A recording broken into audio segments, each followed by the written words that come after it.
Hello, this is Alan from Luxury Exotic Customs and Replicas LLC, back with a builder's tip.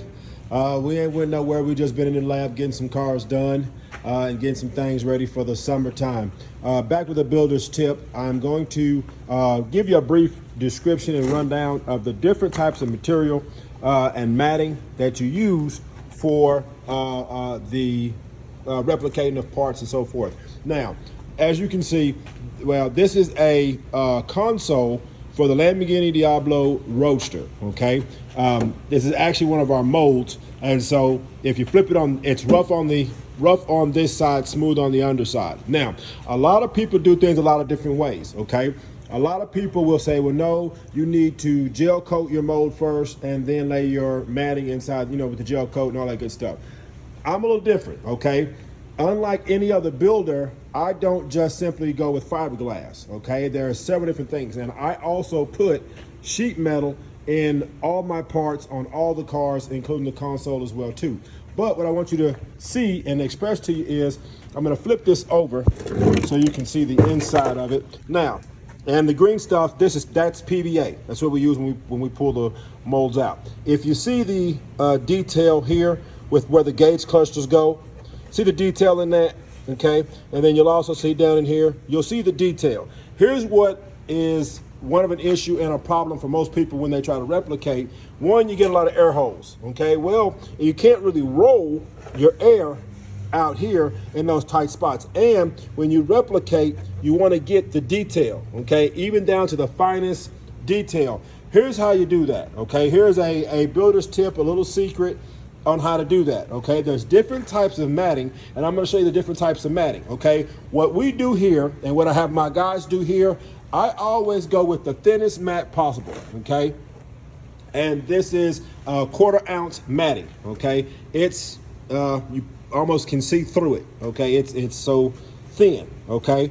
Well, the reason why you go with the thinnest mat first is because what I do, and like I did in my other builder's tip video, I expressed to you guys using a heat gun, okay?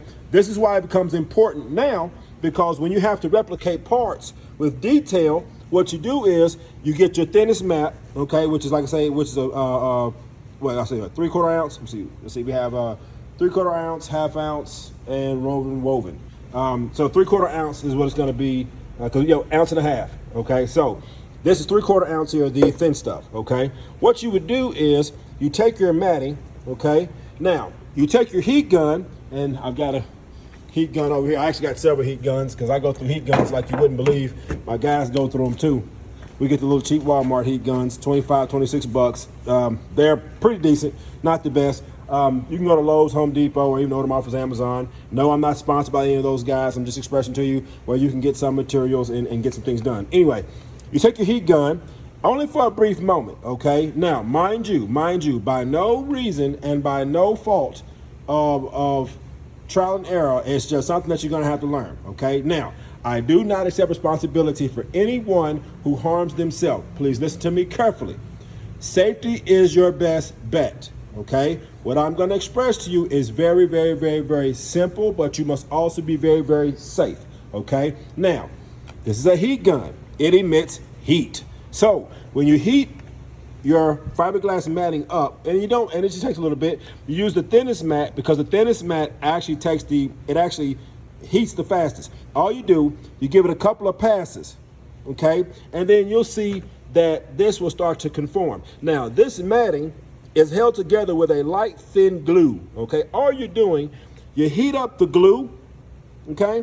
And then once you heat that glue up, you simply take your hand and you can conform it to any shape that you need. You also can, because mind you, with it heated up, you can get it in the creases, nice and tight. And actually, when you actually heat this up and you get good at it, what will happen is you will actually have the imprint of this without any resin on it, because what will happen is the glue that you heat up, it also has to dry. Well, that glue is going to dry to the shape that you want it. See, now mind you, with this console, if you can see, there's a lot of detail. There's a lot of grooves, a lot of possible places for air pockets and so forth, a lot of things that could go wrong. Now, people that use gel coat on their molds and things on that, I'm not knocking those guys. Everybody builds differently. Here's why I don't do gel coat until after I get the piece pulled, because I put metal in all my pieces. See, when I go to put this dash console in, I run 1/2 inch square tubing all down throughout there, okay? And that's what makes my pieces stronger than anybody else's pieces. So that's why I say, and when it's clear and I can see through it, I know where to put the pieces, so does my guys. And at the same time too, these consoles get wrapped in leather or we'll do them in carbon fiber, or we'll do them in Alcantara, things of that nature, all that we do. But to get the detail and the finer points, that's what you can use, and that's how you can do that. Now, if you use the thinner mat, the 3/4 ounce mat, the thin mat, heat it up, okay, resin that, okay, then you pull that mold out. When you pull that mold out, then you move to your next matting. And your next matting, which is a little thicker, is going to be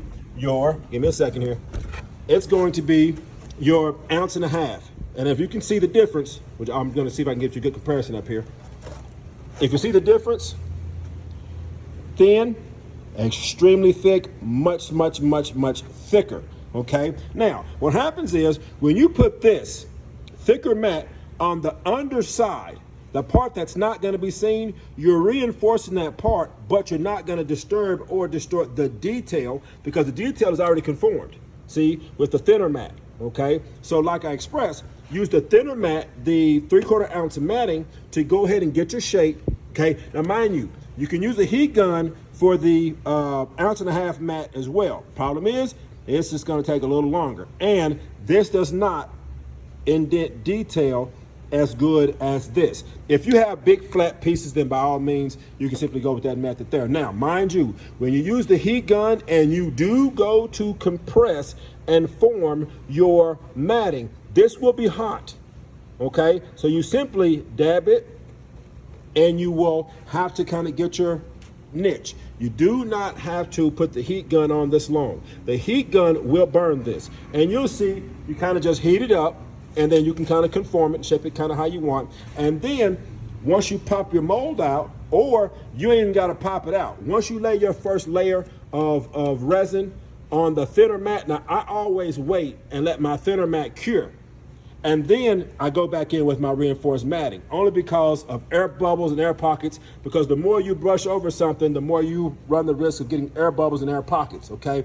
Then they have what's called woven, okay? This is, or the thicker, and probably some of the thickest there is out there, okay? Now, woven is this. It's called woven.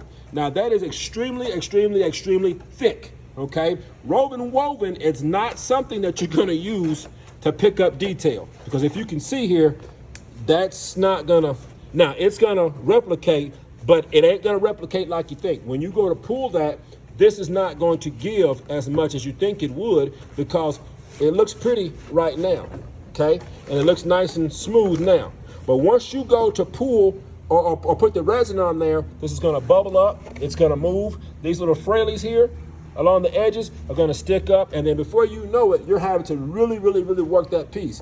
But if you go ahead and use your thinner mat, if you go ahead and use the thinner mat, which is, like I said, which is the 3/4 ounce mat here, okay, boom, you've already got your mold, your piece replicated precise. This builder's tip is to help you get precise pieces, the exact replicated pieces. Now, there is a trick, and there are different things you can do to get your pieces. Now, practice makes perfect, okay? Practice makes perfect, because if we were going to do carbon fiber, which we have to do in a Venador replica, all carbon fiber, because that's what the client wants, it's gonna be a little different, okay? The process is a little different, because we're gonna use a epoxy resin, and it's a little different, okay? And carbon fiber, real carbon fiber, it will conform, but it's a little different too. So once again, this is Alan from Luxury Exotic Customs and Replicas, LLC, back with a little builder's tip. When you guys go to do pieces that are precise, and you want to get them as accurate as possible, I'm gonna put these mattings here so you can see the difference in the mattings, okay? And then that way, you'll know kind of which ones you want to use and what kind of to get, okay? Now, thin, mediate, extremely thick, okay? 3/4 ounce, 1.5 ounces, woven, okay? They also have a thing called finishing cloth, okay? Which I have some finishing cloth, but it's over there, and I only use finishing cloth only after these three, plus a few more things I've already put in my molds and pieces. Then we use the finishing cloth to get it extremely strong. So once again, and I always say this, there are a ton of ways to do things, okay? I do not act as if I know everything, but what I do know, I will be happy to share. If you have questions, give me a holler. I have gotten behind on the builders tips and helper videos because I've been down here in the Bay helping guys get these cars ready to go.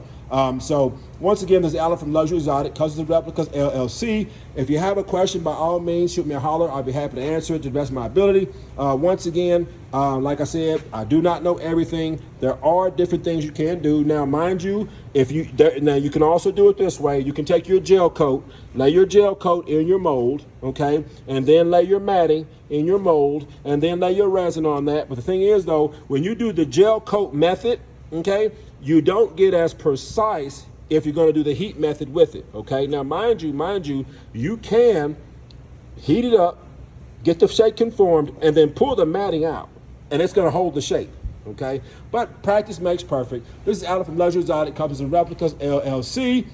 By all means, keep building, be safe. If you're going to use the heat gun method, by all means, be very, very, very safe. Okay, I do not promote to use the heat gun method because I will not be responsible for anybody who makes a poor choice. Okay, it is simply at your own risk. But if you touch something hot, then I don't really need to explain that. So there you go. This is Alan from Luxury Exotic, Cousins and Replicas. Have a great day, a great weekend. Keep building and be safe.